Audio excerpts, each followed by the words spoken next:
Membayar fidyah dengan memberi makan orang miskin sebaiknya berapa kali sehari Pak Ustadz? Bukan sebaiknya, sewajibnya. Karena kalau sebaiknya ada yang baik, ada yang kurang baik, ada yang tak baik. Semestinya ibu yang tak puasa sehari sekarang tak bisa mengganti karena tua renta atau karena penyakit tak mungkin sembuh sampai mati, maka fidyatun ta'amu miskin. Bayarlah fidyah 3 kali makan.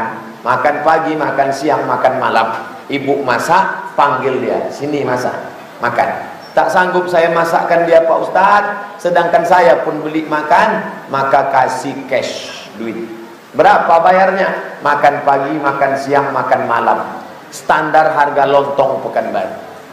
Kira-kira makan pagi 10.000, makan siang 5 boleh, makan malam 15, berarti 40.000. Tinggal puasa 10 hari 400.000, sebulan tinggal 1.200.000.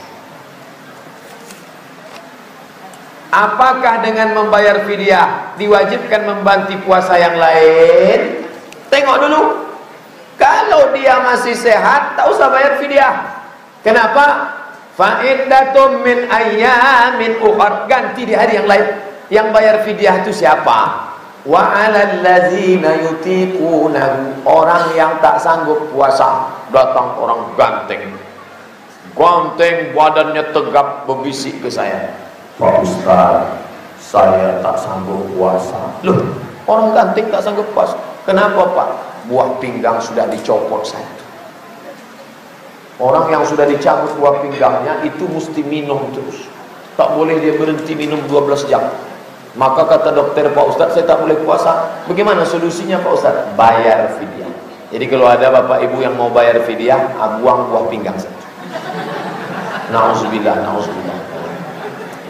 Jangan pura-pura sakit. Allah Maha tahu, nanti dibuatnya sakit betulan. Kalau cuma minta surat keterangan dari dokter, senang. Tapi Allah Maha tahu, Dia tahu kita bermain-main. Apakah harta berupa mobil dan rumah tempat tinggal wajib dizakatkan? Tidak. Rumahnya mahal 2 miliar, tak ada zakatnya. Rumah itu disewa orang, 1 tahun sewanya 100 juta, maka bayarlah zakat dari 100 juta. Kalau 100 juta berapa zakatnya? 2,5 juta. Mobilnya Ferrari pintu 1. Rupanya mobil ini makin sedikit pintunya makin mahal. Yang paling mahal yang tak berpintu sama sekali. Berapa harga mobilnya? 2 miliar. Ada zakatnya? Tak ada. Tapi setiap hari Sabtu Ahad disewa orang-orang Cina kaya untuk mobil pengantin. Sekali sewa 10 juta, 8 kali sewa sebulan 80 juta dapat. Keluar zakatnya dari 80 juta. Pak Ustadz, itu bapak tuh punya kos-kosan. Berapa? 100 pintu. Kaya dia, pintunya aja Pak Ustadz. 100 pintu. Berapa harga 100 pintu itu?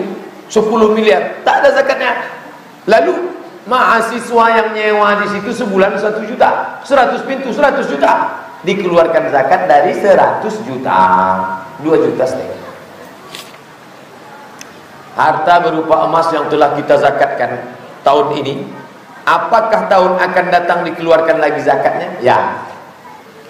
Emas utuh 100 gram 85 sudah kena, 100 kena. Tanggal berapa? 5 Rajab 1437 sudah dibayar. Sampai 5 Rajab 1438 masih utuh, tetap kena terus.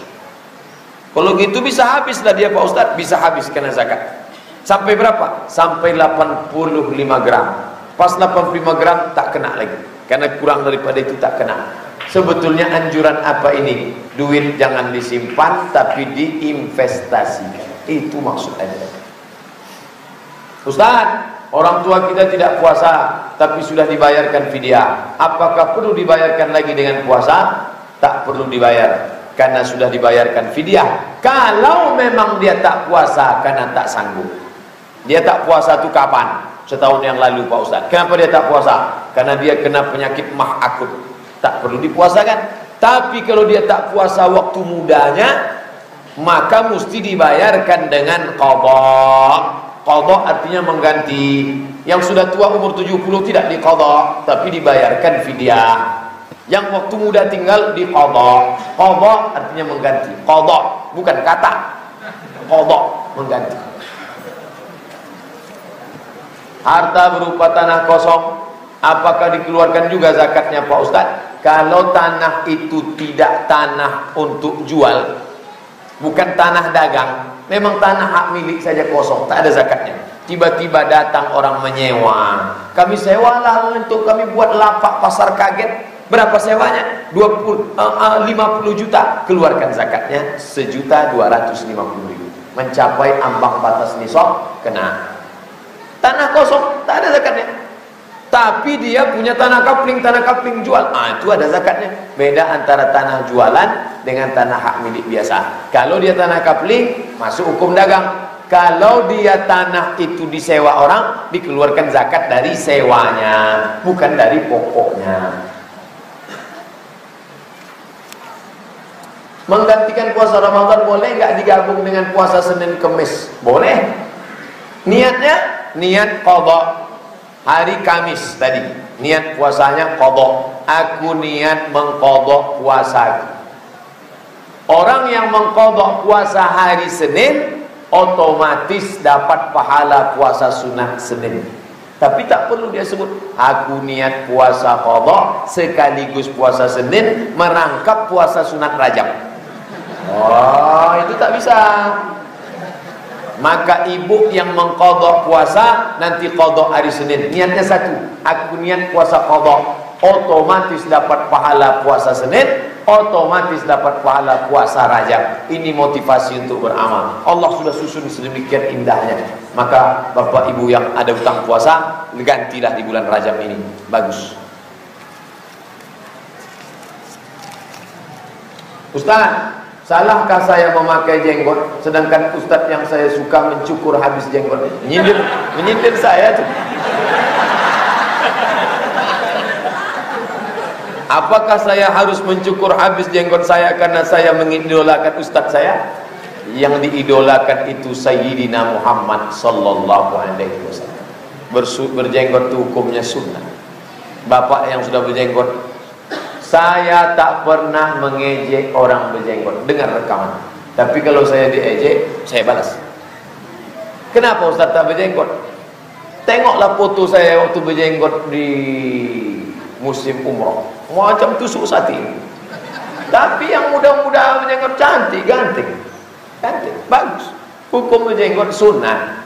Ketika diwajibkannya, maka saya bahas dalam buku 37. Menurut mazhab Syafi'i berjenggot sunnah, mencukurnya makruh. Bagi yang sudah berjenggot bagus. Bagus. Saya tak setuju dengan itu ketua PBNU mengejek. Siapa yang berjenggot goblok.